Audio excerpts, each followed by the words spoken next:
How's it going, everyone? It's your man, Lost Disciple, the voice box of the underground YouTube. And have you guys noticed that we are in the era of just like humiliation rituals? No joke, right?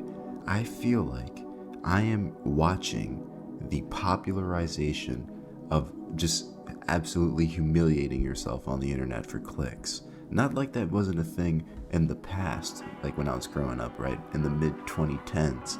But I feel like now it's just way more prevalent. And it's like the only way to grow or the only way to get some traction to start your content creation journey is just to make a fool of yourself. But now it's escalating to the point where if just being on the internet, even if you're not a content creator and just popping up on the internet, just average people, right, they're just out there humiliating themselves. But this all started from somewhere, okay? I'm talking about the red pill content space here specifically, okay? The Fitxfearless looks maxing videos that have just been popping up all over my YouTube feed. These clips of just regular guys going on the internet on this show, completely obliterating their reputation, just humiliating themselves on the internet. It's ridiculous, but this all started from somewhere. So I got to get you familiar with how this all started, okay? Well, but this isn't the complete origin story of where the fuck this shit came from, but a rough idea of what it is and how this started in the first place, okay? So if you're not familiar with already, there's these things called the red pill, the black pill, and the blue pill. Usually not named in that order. Usually the black pill comes last, but for this case, we're just gonna put the black pill in the middle, all right? So the red pill is kind of like the real world, right? That's kind of how it's marketed as. It's like this. It's like accepting the truth, working your ass off, like this alpha male, top patriarchy type shit, like that Andrew Tate shit, right? Then you got the blue pill, which is supposed to represent like this simp, soft soy boy era, and just basically taking what society gives you and walking with it, okay? Then the black pill is kind of like both of these things together, but just accepting it and not doing anything to change anything about it, right? And these types of metaphors kind of popped up more towards the COVID era, right? Now, they come from the whole Matrix movie when Morpheus was asking Neo, what pill do you want to take, the red pill or the blue pill? And it was kind of like to make his mind break free from the Matrix so he can see the Matrix for what it really was. That's why Andrew Tate had that whole like Matrix thing and the whole blue pill, red pill shit. It might start, making sense to you now if you were around on YouTube for this time. So then eventually different content creators kind of emerged and based their content around these different types of pills, okay? So for red pill content creators, we had guys like Andrew Tate, Fresh and Fit, and a bunch of other guys out there. There's a bunch of them. I can't think of everybody off the top of my head. Those are the most popular too. Oh, and Sneeko technically would be considered a red pill channel, but now I think he's just a grifter that just latches and leeches onto any other little topic or niche that he can get his hands on, because as one burns down, he just jumps over to the next ship. The man is literally a fucking he's a swashbuckling. He's a content swashbuckler. He's worse than the Somali pirates from that Captain Phillips movie. He's just taken over different ships, different types of niches, and claimed them from his own, and growing his cancerous, leeches, tumorous fan base of just people that don't know anything, realistically. Just people that want to be a part of something because they're lonely. But point is, let's get back to these other guys, right? So then for the black pill space, you had guys like DBDR and Wheat Waffles and shit like that. And then for blue pill, I honestly don't know. I don't even know if there are blue pill channels. Would be shit like, I guess, Pokimane and Markiplier, I guess, right? If Markiplier even still makes videos. All right. Then basically all these different channels just started springing up all over the place. Then you had a whole different meta come out of this because it got so popular. Everybody started hopping onto this red pill, blue pill, black pill trend of just making different types of content, mostly just red pill content. Just had a whole bunch of toxic, some would say toxic masculinity.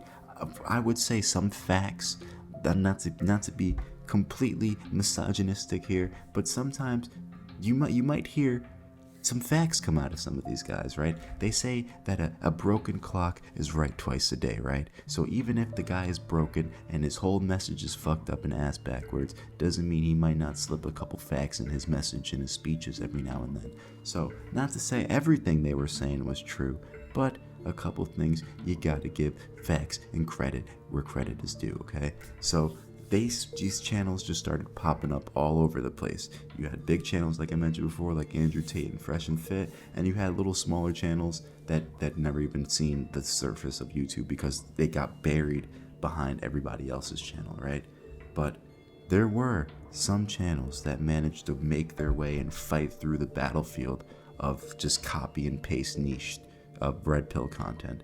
And this is where Fitxfearless starts his journey, right? So Fitxfearless, he starts out making just simple red pill content, things about working out, relationship advice, girls, because that's usually what most of this stuff kind of consists around, is attracting female attention, right? And just trying to get that gaze from the opposite gender. You just want her to look your way so you can go over there and spit some game, you know? Go out there and practice your skills that you learned from watching all the red pill content, right? Or you're just going to stand there and stare at the girl that you want to talk to and imagine all the different scenarios in your head and the conversations that you're never going to have and get nervous over a conversation that you haven't had yet, which is most likely what's going to happen. But point is, right,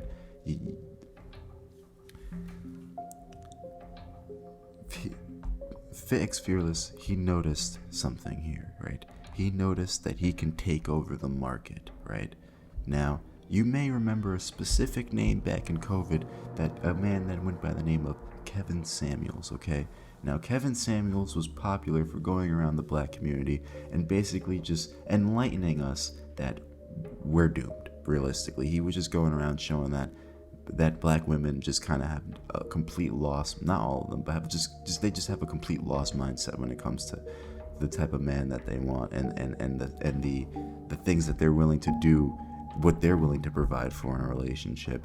And it also highlighted some of the fact that a lot of us are just behind. Men, I'm talking about the men now, and the women too, but the men more specifically now I'm talking about, is that we're behind. We're lacking. A bunch of us lost our values over to just lack of guidance, realistically. But that's what Kevin Samuels focused on. He would have his little show, he'd invite people over, and he'd just criticize them, right? Now, when Kevin Samuels died, there was a very pristine lack of content like this, right? Of just inviting someone on the show and just basically roasting their asses, because that's what he did. He would cook these niggas on his show, right?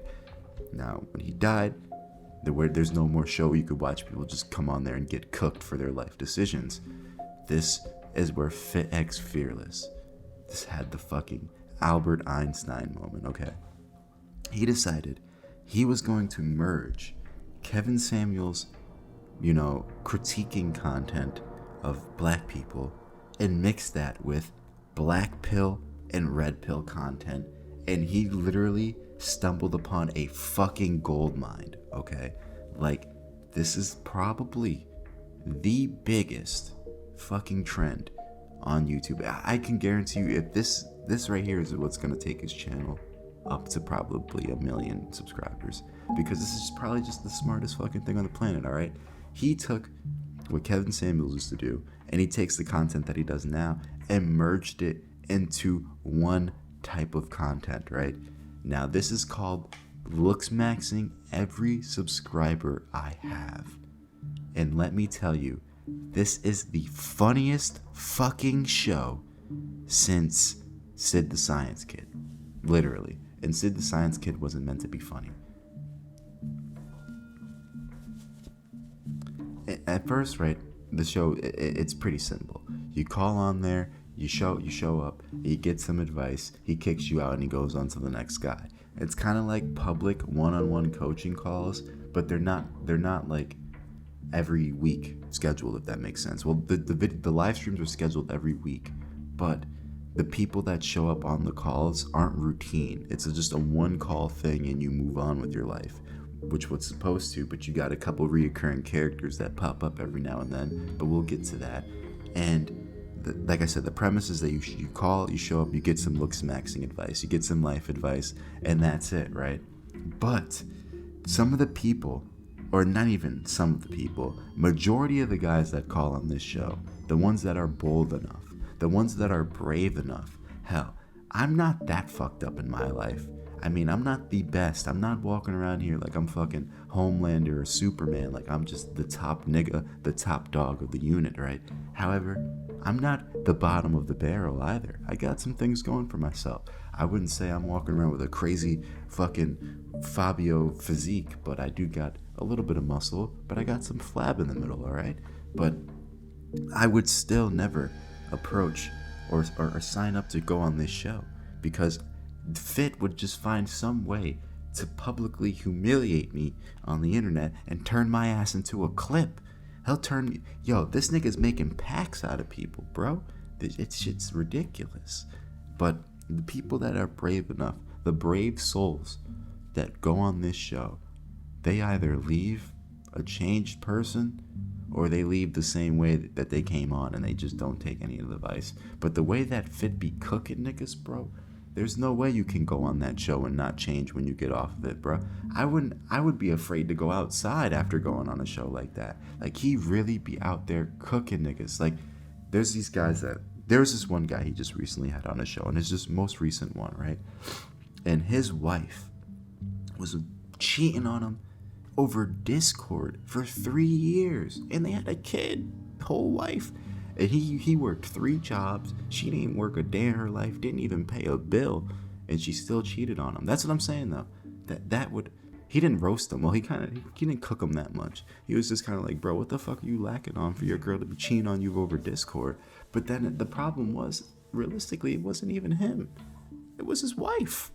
So that's what I'm saying. That's why I go back to the broken clock is right twice a day thing, because sometimes the guy just be spitting facts when it be coming to shit. You see he exposes a lot of promiscuous women on that show. That's one of the reasons why I like to watch it. It's because you just exposed to a whole bunch of shit. You get put on game, realistically, watching that show. To say that Fit isn't helping these people would be a lie, okay? Because he's putting everyone that's watching on game. He's exposing you to what reality actually is. Shit is not just ponies and unicorns, okay? Things get tough. Things get stupid. You end up in the most craziest predicaments. I'm talking about, like, just pure relationship shit, right? And the people that are on. And then there's some guys that pop up on this show that are just, I don't even know if it'd be, I'd just let Fit explain it in his own words, because I don't even feel right trying to criticize any of these guys realistically, because it's just so fucked up. But Fit goes in on some of these guys. Just look for yourself, okay? Then you got guys on here, like the thumbnails. The thumbnails is the craziest part. If you are deemed worthy enough to get thumbnailed or clipped, you're cooked. Good luck trying to get a new fucking job, because if they search your name up and they see your ass on a fucking Fitxfearless thumbnail, you already lost all reputation points, bro. You're donezo. I can only imagine. That's the one thing that surprises me too. Why people still go on that show when they know they're gonna get clipped. You don't even have to get clipped by Fitxfearless anymore. You can get clipped by one of Fitxfearless Plug's channels, bro. His channel's so big, he's got plug channels now. This is what I'm saying, bro. This shit is ridiculous. But it only got so big because of the space and the culture that we live in right now as a society, as an online society, the internet culture, right? Just look at all the shit that we see every day. Like I said, promiscuity on both men and women's side. You got people going out there promoting being cheaters. You got people going out there just promoting being a degenerate. We literally live in a time and era where doing the wrong thing gets rewarded more, and just gets rewarded in general over doing the right thing, which is ridiculous. That's why more and more people are going out there making asshats of themselves, is because it's just promoted, it's rewarded. So you can't blame society for when we all start fucking going back to the dark ages, fucking having to shit outside, got shit stains dripping down our walls because our plumbing doesn't work. Yeah, did you know that? Did you know that back then in castles, they didn't have plumbing, so there was a room specifically where the toilet was there, and it was a hole and it would just leave shit skid marks and piss stains on the side of the castle wall. They don't show that in drawings or pictures. Can you imagine that? The castle, whatever the fuck that castle that the Queen of England or the King of England, whoever the fuck's in there now, is living in, the Birmingham Palace or something. There's just one side of that fucking palace that's got shit stains smeared on their back from over 500 fucking years ago, from when great King George II was living in that motherfucker. It's ridiculous. It's disgusting. And eventually, that's what we're going to get to if society keeps heading towards this point of just straight degenerosity. But the real question poses here, right? Is Fitxfearless actually helping these guys improve their lives with the advice that he's giving them? I would say yeah. I'd say he's out there actually doing God's work, realistically, because some of these dudes need help, dude. Some of these guys have not seen any hardship in their life, or maybe they're just lost. Lack of guidance, lack of father figures. It's got to be something. We live in a beta male epidemic. Fucking epidemic. An epidemic is only when it's in one area. We live in a beta male pandemic. This is a worldwide thing. You ever hear those stories how over in Japan, their women are literally inviting foreign men over because the Japanese men just don't want to fuck with their women? Then look at us, right, in the West. We don't want to fuck with Western. Well, I don't want to include myself in the we, but Western men don't want to fuck with Western women, all right? That just means more women out there for me to speak to. But it's getting bad. It's getting bad. When shit like this starts happening, it does not mean good outcomes for civilization, right? And not just civilization in terms of one country. I mean the whole world. Like I said, this is a pandemic, a beta male pandemic. But I do believe Fit is bringing attention to this pandemic. I do believe he's helping people. It may not be these individuals specifically that are going on their show, but it could be people like me and a couple others that tune in to see what's out there, what the challenges and tribulations others are going through, and just what other bullshit that people are doing so you can learn to see how the world really works. Whoever the fuck, what is that? It's 4 o'clock in the fucking morning. That's gotta either be a helicopter or a UFO outside my fucking house, because that's loud as shit. It's definitely a fucking UFO. It's a helicopter. Anyway, he's improving. He's trying his best. He's only one man. He can only do so much. Yo, what the fuck is actually going on outside? And he can, like I said, he can only do so much, but he's doing his best. And I think it's working, because even though the individuals that go on his show, maybe not all of them might leave with a new positive outlook on life. But for those that are tuned in watching and just absorbing the knowledge and experience that Fit is giving out, plus the guests on the show and their experiences, I think you can learn a lot from watching Fitxfearless. Looks maxing every subscriber I have. But is Fitxfearless just another guru? Most likely, at the end of the day, everybody just wants to make that chicken bag, He's got his links in the description. He does his little coaching thing. But I also believe his show is coming from a place of genuine generosity and just really wanting to help people too at the same time. So I can't just say he's just another shitty guru. I do think he's got some genuineness in him. Let me know what you guys think. Check out his content, right? I probably might put a link in the description. I don't know. Just check it out just in case. Let me know what you guys think. Do you watch Fitxfearless? Are you a fan of this content? I know I am. I like to watch his fucking live streams every Tuesday and every Thursday. Plug that shit in there, because it's just crazy. You never know what you're going to see next on Looks Maxing every subscriber I have. It's ridiculous. But yeah, let me know what you guys think. Leave a like if you liked the video. Disliked if you disliked it. Are you a fan of Fitxfearless? Let me know in the link description. Do you watch Red Pill content? Let me know in the comment section down below. And as always, I will see you all in the next video. Peace out.